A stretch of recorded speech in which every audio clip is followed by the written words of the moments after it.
Halo Sobat Bola Mania, kembali lagi di BRC Official. Ada kabar menarik nih mengenai Wiljan Pluim belum habis, cetak gol perdana untuk Borneo FC, bungkam petinggi PSM Makassar. Tua-tua keladi, makin tua makin jadi, itulah pernyataan yang tepat untuk menggambarkan kondisi Wiljan Pluim saat ini di BRI Liga 1 2023-2024.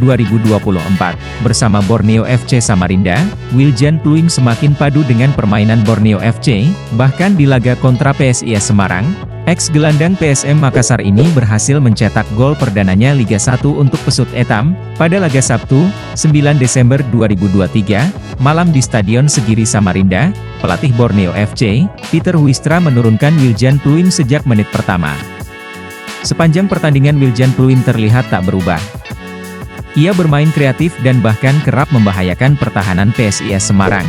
Gol pertama Pesut Etam dicetak oleh Adam Alis di menit 43. Lalu, Wiljan Pluim memperbesar kemenangan Borneo FC melalui sepakan dari assist Fajar Faturrahman di menit 84. Gol dan tampil full time membela Borneo FC bak menjadi jawaban Pluim untuk tuduhan tua dan tak bisa lari dari mantan klubnya, PSM Makassar. Diketahui Wiljan Pluim secara mengejutkan berpisah dengan PSM Makassar yang telah membesarkan namanya.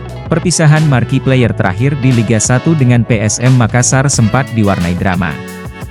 Pemilik PSM Makassar, Aksa Mahmud terang-terangan menyebut Teta, julukan Pluim, adalah pemain yang sudah tua dan tak bisa berlari.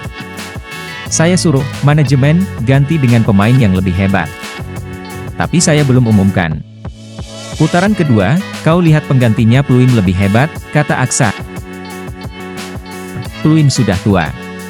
Tidak bisa lari, padahal dia center forward. Dia berada di tengah, tidak bisa lari, saya ganti, paparnya. Tuduhan tersebut tak digubris oleh Wiljan Pluim.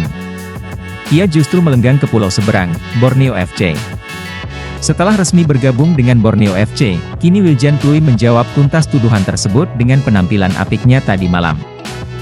Aksi positif Wiljan Pluim senada dengan sebutan mantan rekananya, Mark Klok yang menyebut Teta, tua tapi emas. Hal tersebut ditulis Mark Klok saat PSM mengunggah video perpisahan dengan Pluim. Pemain yang pernah membela PSM tersebut menyebut Pluim dengan sebutan tua-tua emas. Untuk itu, Mark Klok mendesak PSM untuk membuatkan patung untuk sang legenda, Wiljan Pluim, legenda. Mereka, PSM, harus membuat patung untuk Anda, Pluim, di Makassar, tua, tapi emas. Tidak ada yang bisa melakukannya sepertimu, Andi Matalata tidak akan lupa. Selain Mark Klok, banyak pihak yang meminta PSM melakukan upacara salam perpisahan untuk sosok Wiljan Pluim. Pengabdian pemain selama 7 tahun merupakan waktu yang lama. Untuk itu, supporter PSM Makassar berharap manajemen tak hanya mengucapkan rasa terima kasih melalui media sosial saja. PSM Makassar sudah memberikan aksi dengan mempensiunkan nomor punggung 80 yang sudah melekat dengan pemain yang disapa Teta ini. Selain nomor 12 yang sebelumnya didedikasikan hanya untuk supporter, maka secara resmi hari ini PSM Makassar memutuskan bahwa nomor punggung 80 telah dipensiunkan dan hanya akan dikenang melekat pada satu nama, Wiljan Pluim. Nah itu dia Sobat Bola Mania untuk update kabar kali ini. Bagaimana pendapat kalian Sobat? Tulis pendapat kalian di kolom komentar ya Sobat dan jangan lupa untuk like, comment, and subscribe.